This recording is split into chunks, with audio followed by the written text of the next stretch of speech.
आम्ही गेलो होतो इकियाला. आमच्या जवळच इकिया ओपन झालं आहे, त्याच्यामुळे सकाळी मस्त मसाला इडली आणि अप्पे खाऊन निघालो होतो. आणि तिथे त्यांनी मस्तपैकी लहान लेकरांसाठी किड्स पार्कसुद्धा बनवला आहे.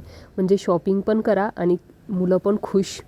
आणि आम्हाला तर काही शॉपिंग करायची नव्हती, पण किड्स पार्क रिव्ह्यूला जेव्हापासून तो बनत होता तेव्हापासून तिथे जायचं होतं आणि वेट करत होता ते की ते किड्स पार्क कधी ओपन होईल. आणि आता मुलांसाठी ओपन झालेलं आहे, त्याच्यामुळे पिल्लूने खूप छान एन्जॉय केलं आणि आम्ही पण त्याच्यासोबत, कारण का त्याला खुश पाहिलं की आम्ही असे एकदम खुश होतो, आपोआपच खुश होतो.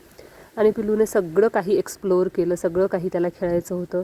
सगळं वन टाईम खेळून झाल्यानंतर मग त्यानं सांगितलं की मला हे आवडलं ते नाही.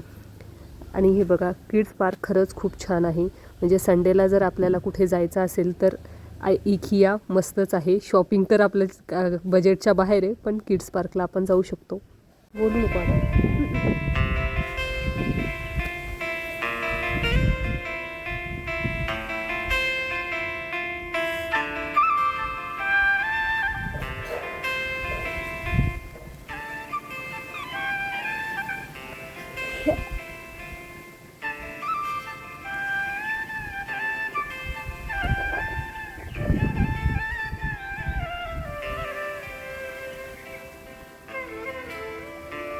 इकियाचे फर्निचर तर मला बघितले की पूर्णच घ्यावेसे वाटतात. नंतर पास्ता खाऊन आम्ही आलो घरी. बाय.